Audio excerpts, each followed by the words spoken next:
А що тим часом робиться? Зокрема, довкола суду я про це тут багато не буду, але я ось що до чого. Що ворог панує тут, у Львові, в нас. Так от, закликаю кожного з нас набратися злости, люти, сили і виганяти звідси, з нашого Львова, отих москворотих, клятих тварюк, які тут нам не дають жити. Браво!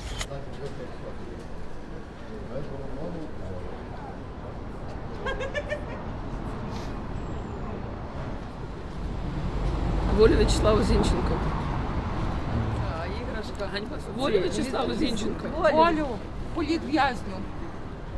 Ще наприкінці 24-го року до суду передали справу за обвинуваченням 18-річного дніпрянина В'ячеслава Зінченка у вбивстві громадської діячки Ірини Фаріон. Через майже 1,5 року судовий розгляд врешті перейшов до завершального етапу – дебатів, після яких вже має бути оголошено вирок. Славік поруч! Славік, тримайся! Не здавайся! Але й тримайся!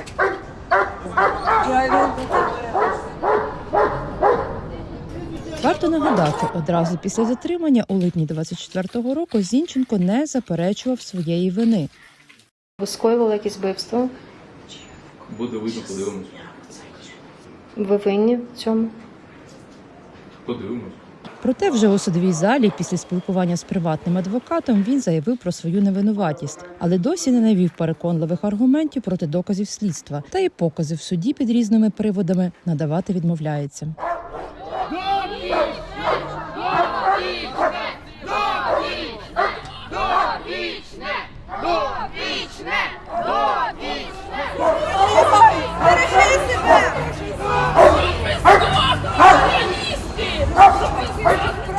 Пошла отсюда! Что вы здесь стоите? Что вы здесь стоите? Волю! Не войни Татуэни! Волю! Волю! Семчишин! Ганьба! Ганьба! Ганьба! Ганьба! Прихильники Зінченка, тобто секта Зінченка, це прихильники руського міра. Вони погрожують нам, вони нас обзивають тваринами, вони погрожують моїм дітям. Сьогодні хотіли зламати мій телефон, зламати мій телеграм-канал. Відповідно до всіх матеріалів справи вбивства Ірини Фаріон Зінченко. Всі експертизи, які проводились провідними експертами, знавцями у своїх сферах, які не упереджені до обвинуваченого, все стверджує, що це В'ячеслав Зінченко, який слідкував за маминими соцмережами понад рік часу, який мав її паспортні дані, мав її телефон, який відслідковував по відеоінтерв'ю мами, де Ірина Фаріон проживала. І зауважте, це було показове вбивство. Він зробив це показово, щоб нас залякати, що за мову вбивають. Напередодні судові дебати були зірвані. Спочатку Зінченко прямо в залі суду інсценував спробу самогубства, а потім втратив свідомість. Тож суд перенесли на наступний день.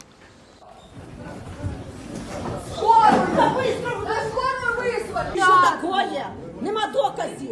Шукати настоящого вбивцю. Дитині погано. Ти знімаєш. Та він вдає. Ви що, не бачите, що він грає роль? Які очікування від сьогоднішнього засідання, зважаючи, що вчора відбулося? Хочу нагадати, що судді йому дали, що він дав свої показання, 3 рази він відмовлявся. Він не хоче проходити детектор брехні. Він не хоче якось себе визнати невинним в вбивстві мами. Я очікую від сьогоднішнього суду, що ми нарешті завершимо дебати і перейдемо до остаточного рішення довічного позбавлення волі за вбивство громадської діячки Ірини Фаріон. Бо насправді, якщо Зінченко дадуть 13 років чи 15, я боюся за життя своїх дітей насправді.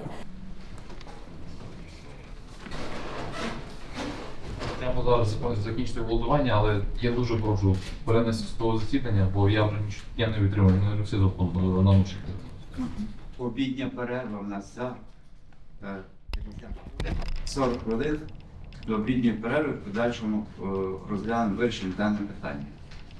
Продовжуємо судовий розгляд. Крім цього, на відеозаписі з відеокамери, розташованої по вулиці Масарика, 3, квартира 149, видно, як о 19:21 годин в автомобілі, що припаркований посередині біля входу в арку, відчинений багажник, та збоку стоїть чоловік. В цей час Зінченко проходить повз припарковані автомобілі, заходить в арку між 5 та 6 під'їздами, а о 19:22:14 на відео чути звук пострілу.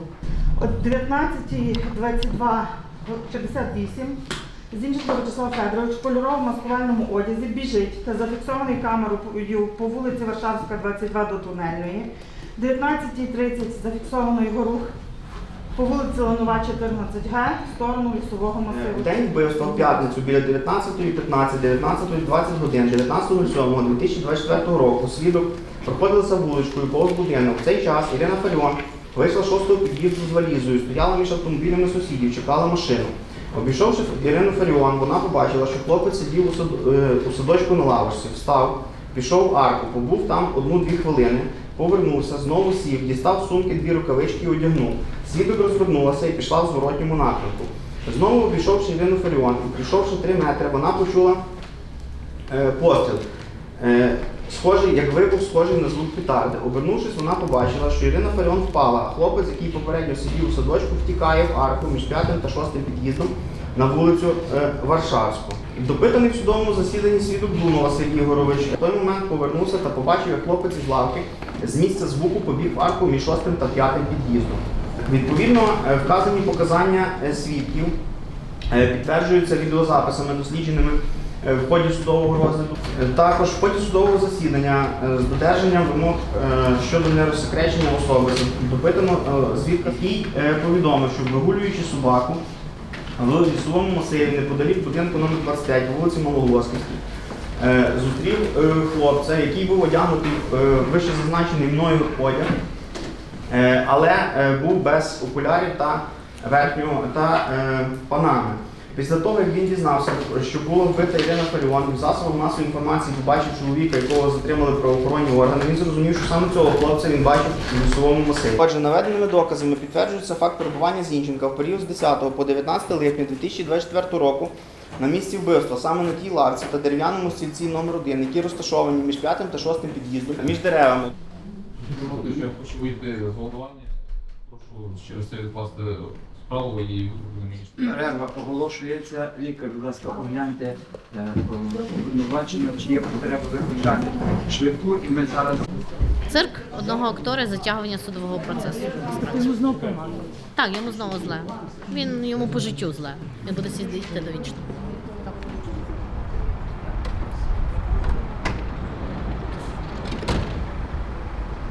Він хоче перенесення судового засідання. Тому що чим далі переносяться судові засідання, тим більше суспільство втрачає інтерес до цієї справи. І можна тоді робити всякі речі нехороші. Вже люди не розуміють, що там відбувається. Починають говорити, якби був винуватий, то вже би посадили.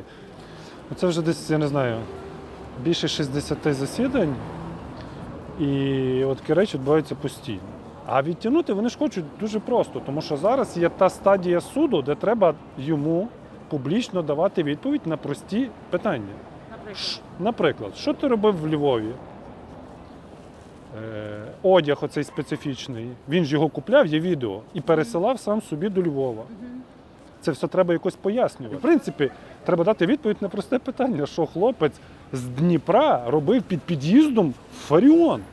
Це ж прості, очевидні питання. На це треба щось говорити, але просто значно легше впасти в обморок, розказувати оці всі речі. Який все-таки остаточний сенс це все затягувати, якщо він за цей час не придумав, що відповідати, що зміниться за місяць, 2, 3, все одно рано чи пізно вирок доведеться оголошувати? Я так думаю, що вони надіються на політичний вплив, коли суспільство, як вони собі думають, сформує собі думку, що не все так однозначно, мальчик ні в чому не винуват, щось незрозуміло, і тоді під тиском оцієї суспільної думки, а ви бачите, на це працюють боти в інтернеті і так далі, тоді під тиском цієї суспільної думки вирок може стати трошки м'якшим.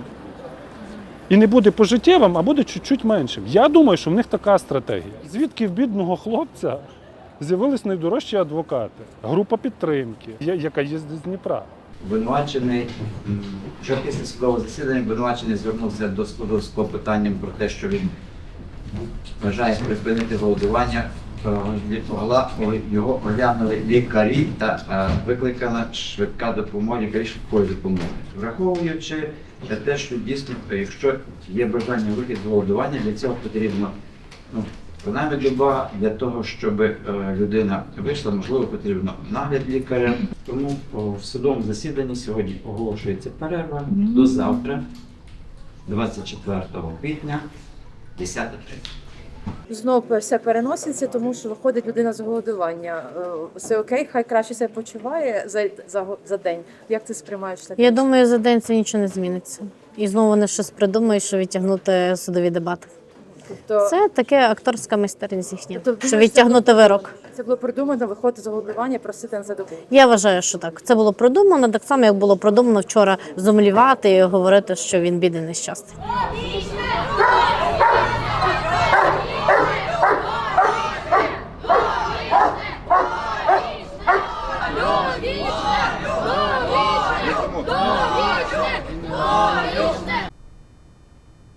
Квітень місяць – це день народження Ірини Фаріон. І саме такими заходами ми вшановуємо її пам'ять. Ідеї Фаріон вічні, і вона жива усіх живих. Мова наше, серце наше. Всі мовні плакати, мовної тематики, відчуй силу духу. Це все малювали мамині студенти, яких вона любила, обожнювала. То ніколи не кличте Марічки Машею. Бо якщо вона Маша, то це форма не наша. Нехай вона їде туди, де ті Маші живуть. Ваші батьки пам'ятають, і знову це зробили, що це скандал. Що це скандал, що це знущання з дітей. Але ми знаємо, що Маша – це форма не наша. І це не треба доводити. І Стьопа, Федя, Петя – це теж. Тому і тоді Ірина Фаріон випереджала час. З Іриною Фаріон хотіли боротися. Хотіли їй закрити рот.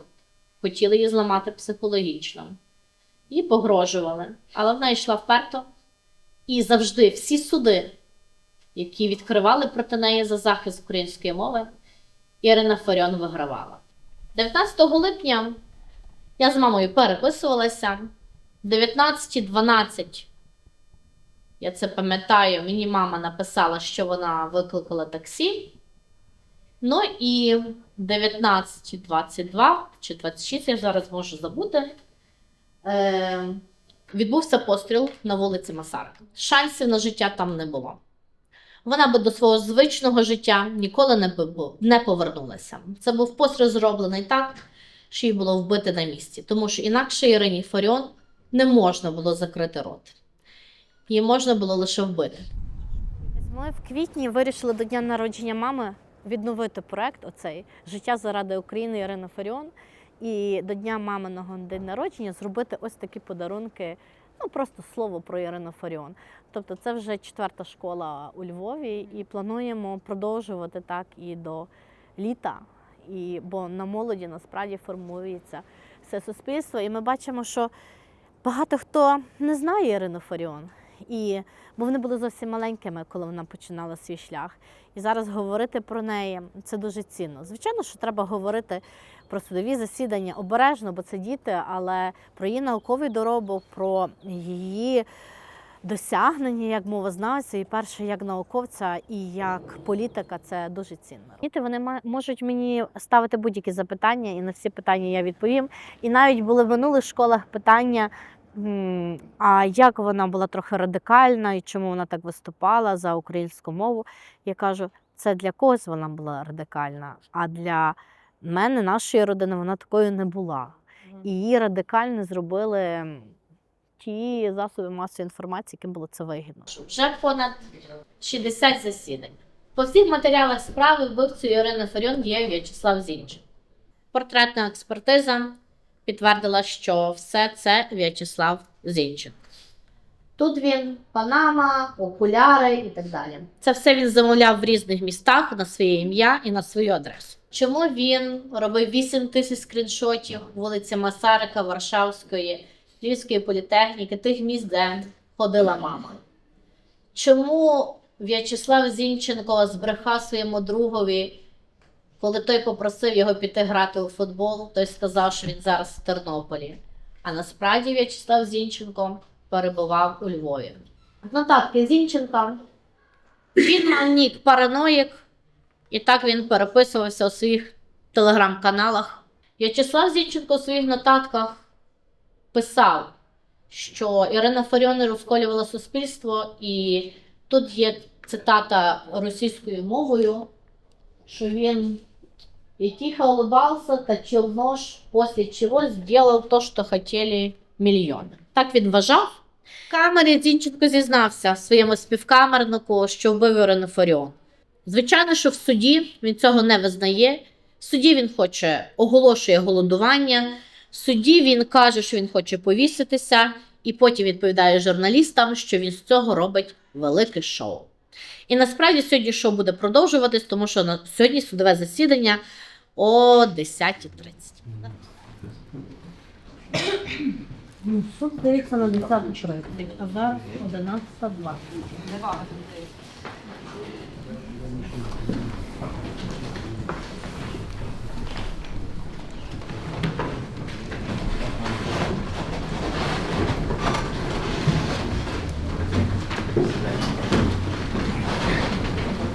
Продовжуємо судові дебати.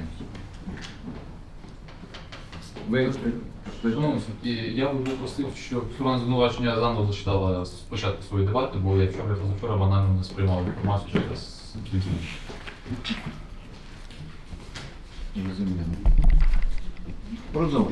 Згідно протоколу огляду від 10.11.2024 року оглянуто інформацію про групу NSWP Націонал Соціалізм Біла Сила, яка відома як російське нацистське групування, що виникло в середині 2000-х років. У вказаному телеграм-каналі виявлений допис про маніфест ліквідатора Ірини Фаріон, який поділений на ряд розділів.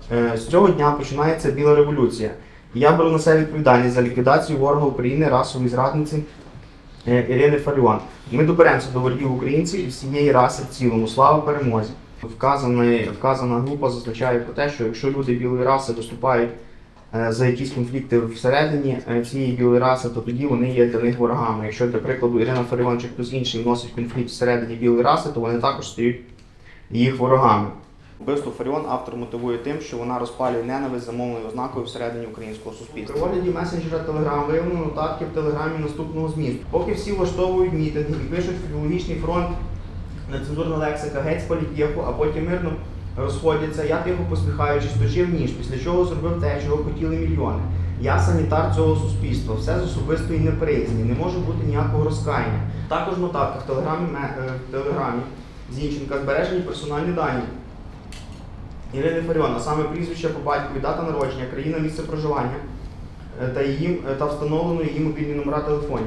Підсумовуючи все вище викладене, враховуючи обставини вчиненого злочину, особу потерпілої, суспільний резонанс, суспільну небезпеку вчиненого, особу обвинуваченого, який вину не визнав, вчиненому не розкаявся, відсутність будь-яких пом'якшуючих обставин. Зінченка В'ячеслава Федоровича визнати винним за пунктом 8.14 частини 2 статті 115 Кримінального кодексу України і призначити йому покарання у вигляді довічного позбавлення волі. Відбуваючи це покарання за умови умовно-дострокового звільнення, обвинувачений вийде на волю в 29 років, тобто повний сил з ідеями, які він культивував. Тому призначення більш м'якого покарання, ніж довічне позбавлення волі, не відповідатиме принципам справедливості і не забезпечить належного рівня захисту суспільства і не виконує превентивної функції кримінального покарання. Мені не страшно дивитися в очі обвинуваченому у вбивстві Зінченку, який єхидно посміхається крізь шпарини своїх град. У ньому я бачу лише зверхність, самовпевненість, жодного каяття чи сорому за вчинений жорстокий злочин. Я прошу суд призначити обвинуваченому Зінченку покарання у вигляді довічного позбавлення волі. Це не поверне мені маму, але це буде справедливе рішення.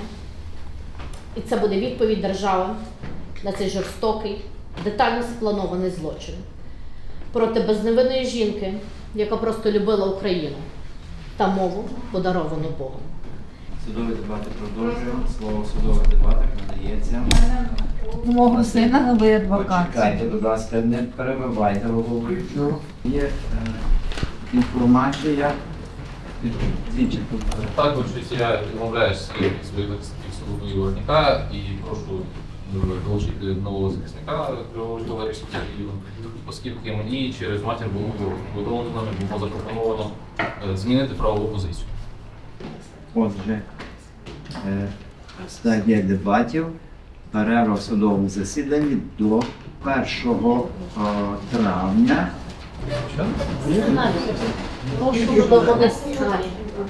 Тільки це вже стадія дебатів, фінальний процес. Це не розтягування, але причини вони є конфіденційними. Я маю право про них не повідомляти і маю право відмовитися від інших захисників. Це все згідно чинного законодавства. Ти в шоці? Так. Тобто, Це затягування судового процесу, але я бачу, що він має на це право. Він може мати хоч 5 адвокатів. але якщо насправді знову когось відведе, Я думаю, так і буде. то він буде постійно відводити адвокатів. Він буде так робити, щоб затягнути процес і не сісти за вбивство Ірини Фаріон. Це така стратегія їхня, яка Ну, ви вчора напрацьована передбачали, роками. що таке може сьогодні бути? Ні, я не передбачила. Це в мене ваш шок був.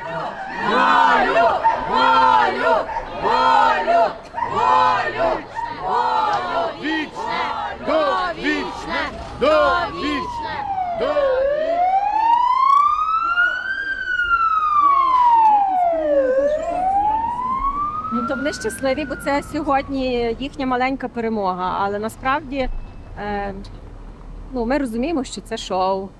А кожне шоу має початок, має кінець. Цим особам було важливо, аби вирок не було призначено до дня народження Ірини Дмитрівни. Але сподіваюся, що вирок буде до роковин її вбивства.